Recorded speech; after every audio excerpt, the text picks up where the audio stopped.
वक्फ कानून पे supreme court को जम के कोसने वाली, खुद को नॉन बायोलॉजिकल कहने वाले अपने पीएम साहब और उनकी सरकार को देश हित का बड़ा पाठ सुप्रीम कोर्ट ने पढ़ाया है। देश की सुरक्षा और सेना के जवानों को लेकर सुप्रीम कोर्ट ने सुप्रीम आदेश सुनाते हुए फर्जीवाड़े की हवा निकाल दी है और ये साबित कर दिया है कि सुप्रीम कोर्ट सिर्फ उन्हीं मामलों में दखल देता है जहां देश के कानून से खिलवाड़ होता है, लेकिन जहां देश हित की बात आती है तो वो सीधे बड़े फैसले सुनाता है।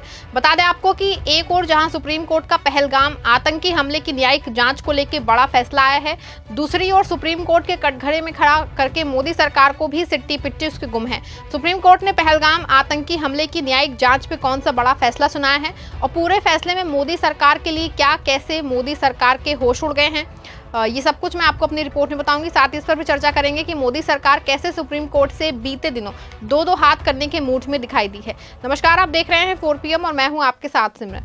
दोस्तों, जैसा कि आपको मालूम है कि देश में पहलगाम आतंकी हमले से पहले सिर्फ एक ही बात चर्चा हो रही थी कि मोदी सरकार की ओर से लाया गया वक्फ कानून गलत है या सही है।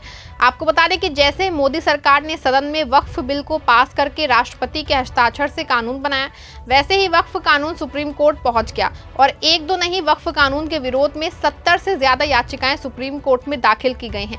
सुप्रीम कोर्ट ने 2 दिन लगा के सुनवाई की और मोदी सरकार को कटघरे में खड़ा कर दिया। सुप्रीम कोर्ट ने नए वक्फ कानून पे रोक लगाते हुए 7 दिन के अंदर मोदी सरकार से जवाब दाखिल करने का निर्देश दिया। सुप्रीम कोर्ट के चीफ जस्टिस संजीव खन्ना ने साफ तौर पे कहा कि फिलहाल जब तक सुनवाई नहीं पूरी होती है तब तक कोई भी नियुक्ति नहीं होगी। हालांकि जैसे ही सुप्रीम कोर्ट में CJI ने सुनवाई शुरू की, मोदी सरकार तिलमिला उठी।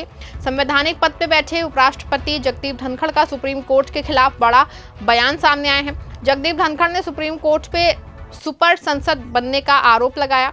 जगदीप धनखड़ ने संवैधानिक प्रावधानों का हवाला देते हुए कहा कि ऐसे मामलों में न्यायपालिका के पास एकमात्र अधिकार अनुच्छेद 143(3) के तहत संविधान की व्याख्या करना है और वो भी 5 या उससे ज्यादा जजों की बेंच की ओर से किया जाना चाहिए। अनुच्छेद 142 लोकतांत्रिक ताकतों के खिलाफ एक परमाणु मिसाइल बन गया है जो न्यायपालिका के लिए 24 घंटे उपलब्ध है। हालांकि आपको बता दें कि उपराष्ट्रपति की टिप्पणी पे खूब सवाल उठ रहे हैं क्योंकि कोई फाइनल डिसीजन नहीं आया है। इस बीच वक्फ कानून पे सवालों का जवाब देने के बजाय मोदी सरकार ने सुप्रीम कोर्ट के सामने अपना हलफनामा दाखिल कर लिया है। ये हलफनामा जवाब कम, धमकी ज्यादा दिख रहा है। खबर मौजूद है, खबर आप देखिए। मोदी सरकार ने अपने जवाब में साफ तौर पे कोर्ट को पूरा मामला बंद करने की बात कही है। भास्कर की खबर है, खबर की हेडलाइन में ही साफ तौर पे लिखा है, वक्फ कानून पे केंद्र का सुप्रीम कोर्ट में हलफनामा, कहां धार्मिक अधिकार में कोई हस्तक्षेप नहीं, सभी याचिकाएं खारिज की जाएं। आपको बता दें कि सरकार ने सुप्रीम कोर्ट के आदेश के बाद जो मोदी सरकार ने हलफनामा दाखिल किया है उसमें विधायिका की धमकी ज्यादा है।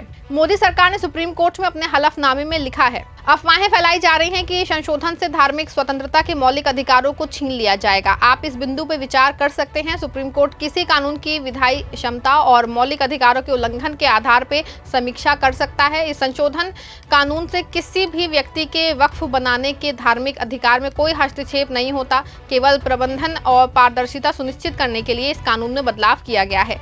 संसद द्वारा पारित कानून को संवैधानिक रूप से वैध माना जाता है। विशेष रूप से संयुक्त संसदीय समिति की सिफारिशों और संसद में व्यापक बहस के बाद बने हुए कानून। संसद ने अपने अधिकार क्षेत्र में काम करते हुए सुनिश्चित किया है कि वक्फ जैसे धार्मिक बंदोबस्त का प्रबंधन किया जाए और उसमें जताया गया भरोसा कायम रहे। आपको बता दें कि निजी और सरकारी कंपनियों पर अतिक्रमण करने के लिए प्रावधानों का दुरुपयोग किया गया है। मुगल काल से पहले, आज़ादी से पहले और आज़ादी के बाद वक्फ की कुल जमीन 18,29,163 एकड़ थी। चौंकाने वाली बात यह है कि 2013 के बाद वक्फ भूमि में 20,92,072 एकड़ की वृद्धि हुई है। वक्फ संशोधन अधिनियम 2025 वैध विधायी शक्ति का वैध प्रयोग है।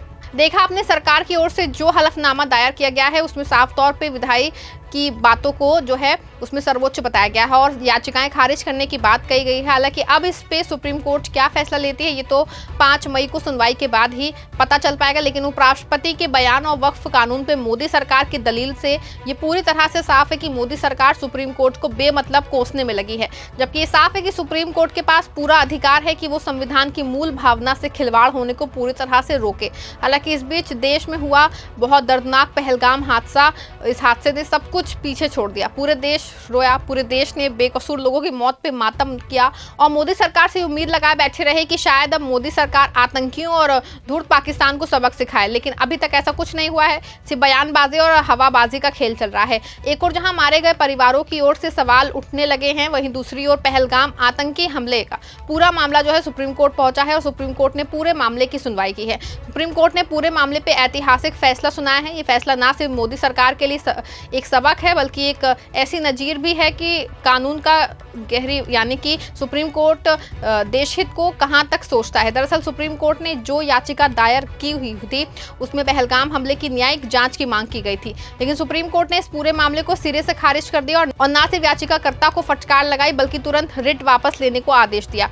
आपको बता दें कि जस्टिस सूर्यकांत और एनके सिंह की बेंच ने याचिकाकर्ताओं को फटकार लगाई। कोर्ट ने कहा कि ये संवेदनशील समय है, पूरा देश एकजुट होकर आतंकवाद के खिलाफ खड़ा है। क्या आप सिक्योरिटी फोर्स का मनोबल गिराना चाहते हैं? ऐसी याचिकाएं कोर्ट में मत लाइए।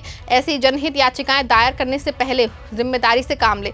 देश के प्रति भी आपका कुछ कर्तव्य है। आप रिटायर्ड जज से जांच करने के लिए कह रहे हैं। हम जांच के एक्सपर्ट कब से बन गए? हमारा काम केवल फैसला सुनाना है। हालांकि कोर्ट ने कहा कि स्टूडेंट की सुरक्षा से जुड़े मुद्दे पे आज हाईकोर्ट जा सकते हैं। इसके बाद 3 याचिकाकर्ताओं में से एक ने याचिका वापस ले ली। आपको बता दें कि सुप्रीम कोर्ट का ये फैसला नजीर है। जिस तरह से वक्फ कानून पे मोदी सरकार सुप्रीम कोर्ट पे लगातार आक्रामक थी और वो विधायी की धमकी दे रही थी, लेकिन अब जब देश हित का मामला सामने आया तो सुप्रीम कोर्ट ने सीधे तौर पे ना सिर्फ याचिका खारिज की बल्कि वकील को कड़ी फटकार लगाते हुए कहा कि ये कौन सी बात हुई, हम फैसला सुनाने के लिए हैं, जांच करने के लिए नहीं है। ऐसे में साफ है कि सुप्रीम कोर्ट ने ना सिर्फ देश और सेना के मनोबल को बढ़ाने का काम किया है बल्कि ये भी साफ किया है कि उनके लिए देश हित और संविधान सबसे पहले है। आपका इस पूरे मामले पर क्या मानना है? क्या सुप्रीम कोर्ट ने पहलगाम की न्यायिक जांच को खारिज करके सेना के मनोबल को बढ़ाया है?